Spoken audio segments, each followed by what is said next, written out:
Bonjour à tous. Une fois de plus, moi c'est Rostand Pékin. Aujourd'hui, on va parler de la loi de la parité ou de la dualité, plus communément connue sur euh, euh, l'opposé, le bien et l'opposé, le bien et le mal, le yin et le yang. Les chrétiens appellent ça, dans le langage, dans le jargon chrétien, c'est plus connu comme Dieu et le diable, le mal et le bien, le péché et la vertu. Et pour commencer mon propos, je vais essayer d'énumérer deux ou trois suggestions. Et de cette base-là, je vais, n'est-ce pas, élaborer la conversation. Du moins, c'est un monologue, mais je sais que de l'autre côté de l'écran, vous prêtez massivement attention par rapport à ce que je dis. Alors, si vous observez la création, si vous observez l'énergie manifeste qui se ressent, qui vit, cette énergie qui a une intelligence que on ressent autour de nous, que vous soyez, peu importe que vous soyez quelqu'un de la même race que moi, ou vous soyez d'une autre race différente, ça ne fait pas la différence. Que vous soyez grand, petit, ça ne fait également pas de différence. Que vous soyez une femme ou un homme, que vous soyez même un animal ou des arbres, ça ne fait également pas de différence. Que vous vivez dans les eaux, sur les montagnes, dans les plaines, ou je sais pas, dans la vallée, cette énergie ne fait pas de distinguo.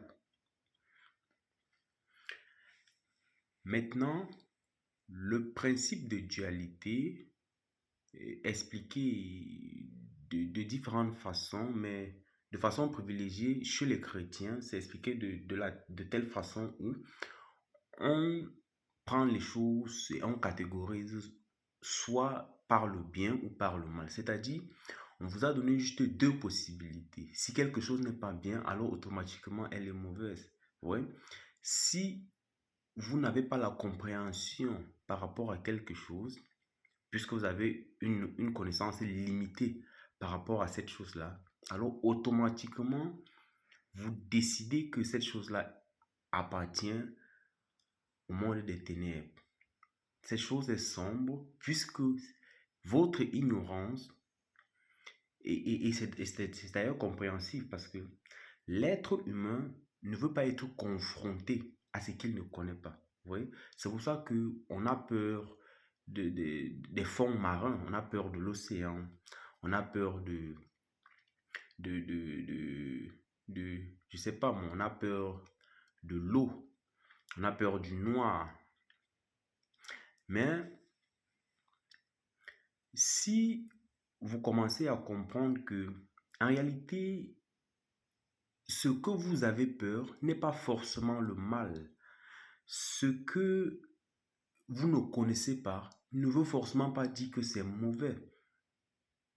On a tous peut-être peur de la mort. Pourquoi? Parce qu'on n'a pas de connaissances avancées par rapport à la mort. On ne sait pas ce qui nous attend après la mort. Bon, c'est le débat, le sujet d'un autre débat, mais qui peut également toujours être expliqué. Mais c'est pas le thème de cette vidéo. Et puis, quand vous observez la création, comme je disais, il y a une loi qui est la loi de parité, qui est la loi de cause et effet, qui est la loi de la dualité. Tout vient en paire. Vous voyez? Ça veut dire que si il y a le mal, forcément il doit avoir le bien. Pourquoi? Parce que la seule façon qu'on reconnaisse que le mal existe, c'est parce que à quelque part on a contemplé le bien. Vous voyez? Il y a un livre qui me plaît beaucoup, c'est The Tao Te Ching, écrit par Lao Tzu. un vieux chinois. Il dit que si les êtres humains peuvent contempler la beauté, ça veut dire que inconsciemment, ils acceptent qu'il y a quelque chose qui existe, qui s'appelle, qui n'est pas beau, qui est laid. Under heaven, if all you guys can see beauty as beauty, it is because unconsciously you have accepted the concept of ugliness. En disant ses propres mots. Maintenant, comme je parlais du système de parité, vous allez vous rendre compte que vous avez deux yeux et ces deux yeux-là forment la vue. Les deux viennent et forment un. C'est avec les deux yeux-là que le concept de la vue a été créé. Les deux yeux font la vue.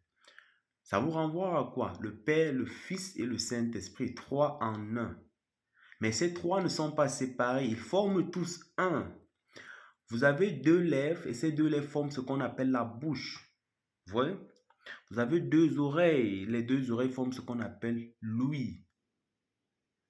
Vous voyez? Vous avez deux narines et ces deux narines forment ce qu'on appelle le nez. Mais les deux ne sont pas séparés. Les deux ont tous une même fonction. Et c'est quand les deux viennent ensemble qu'on a le résultat final. Vous voyez? Deux hommes, il y a l'homme et la femme. Mais l'homme n'est pas l'opposé de la femme, mais les deux viennent ensemble pour qu'on ait la procréation, qui est d'ailleurs une des plus grandes formes de la création. Vous voyez? On a le jour et la nuit. Mais si le jour n'existe pas, comment est-ce qu'on pourrait concevoir ce qu'on appelle la nuit? Mais les deux ne sont pas les deux forces opposées, non. Le jour et la nuit, pour qu'on conçoive ce qu'on appelle euh, un cycle complet. Vous voyez? Vous voyez? S'il n'y avait pas de jour, il ne devait pas avoir la nuit. Mais les deux ne sont pas opposés. Vous voyez? Vous avez deux mains, la main gauche et la main droite. Mais à quel moment est-ce que la main gauche est l'ennemi de la main droite? Ce n'est pas concevable. Le pied droit et le pied gauche. Les deux pieds forment ce qu'on appelle, on utilise les deux pieds pour se déplacer. Vous voyez? Ça veut dire que quoi? Ça veut dire que, pris cet angle, on se rend compte que exactement cette parité-là marche ensemble pour que la mission soit accomplie. En réalité, ils ne sont pas des forces opposées. Ces parités, ce que je viens de vous présenter, ne se détestent pas. Mais c'est la conception humaine qui pense que si je suis habitué à A, et si on m'a présenté A comme ce qui est bien, alors forcément B est ce qui est mauvais. Si on m'a parlé de Dieu, si on m'a dit que Dieu c'est ce qui est bien, ce qui est grand, ce qui est amour, ce qui est lumière, alors tout ce qui n'est pas Dieu est mauvais. Vous voyez à quel point ce serait taré? Juste parce qu'on n'a pas la conception, on n'a pas toutes les informations qui concernent l'autre parité. On a pris un élément de la parité, on essaie de dissocier l'autre, qui est impossible, parce que vous ne pouvez pas séparer la création. Parce que sans l'un, l'autre n'existe pas. Mais les deux ne sont pas en comparaison. C'est pour ça que Jésus dit que mon Père et moi, nous sommes un. Mon Père et moi, nous sommes un. Parce qu'il n'y aura pas de père sans fils. Et il ne peut pas avoir de fils sans père. Vous voyez? Ce sont, je pense, à ma foi, ce sont là certains fondements que l'explication ou les explications n'ont pas vraiment été bien élaborées. C'est pour ça qu'il y a encore jusqu'à aujourd'hui ces confusions-là par rapport au fait que la masse se retrouve coincée dans cette idée selon laquelle, mais dans ce rêve, dans cette illusion, pensant que il y a quelque part qu'ils vont appeler peut-être l'enfer qui existe pour pouvoir punir ceux-là, n'est-ce pas, qui n'ont pas fait la mission de Dieu sur terre. Vous voyez? Et c'est un peu, je dirais, c'est un peu étonnant.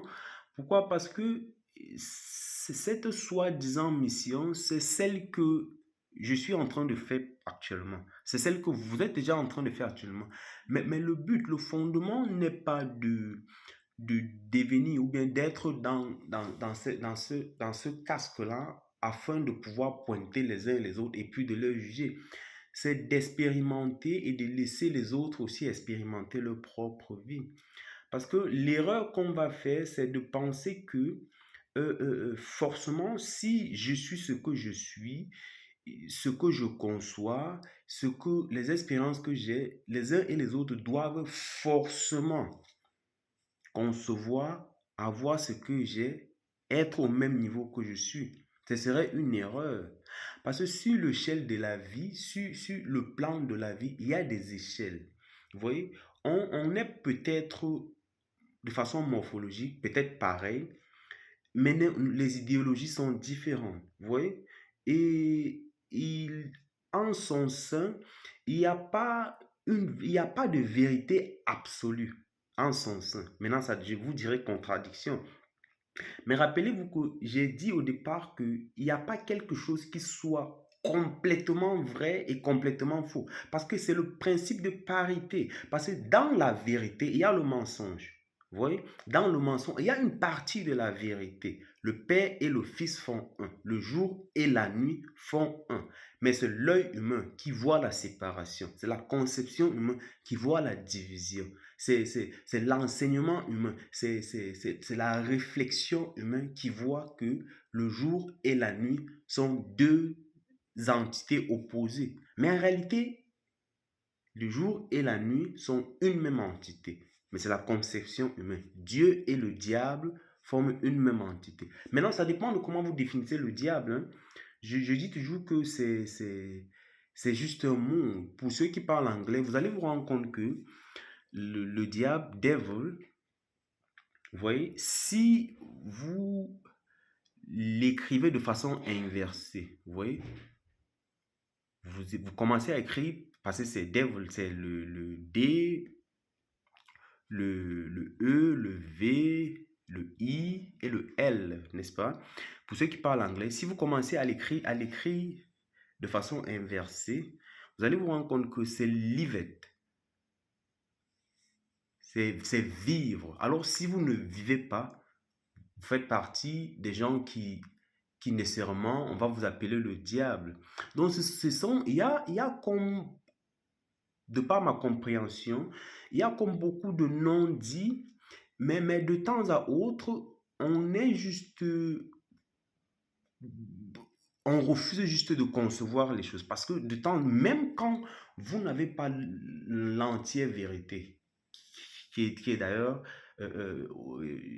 contradictoire parce qu'il n'y a pas de vérité absolue. Mais même quand vous faites quelque chose, il y a de temps à autre, il y a comme une certaine intuition, que vous le voulez ou pas, qui vient de temps à autre, vous fait comprendre qu'il y a quelque chose qui manque.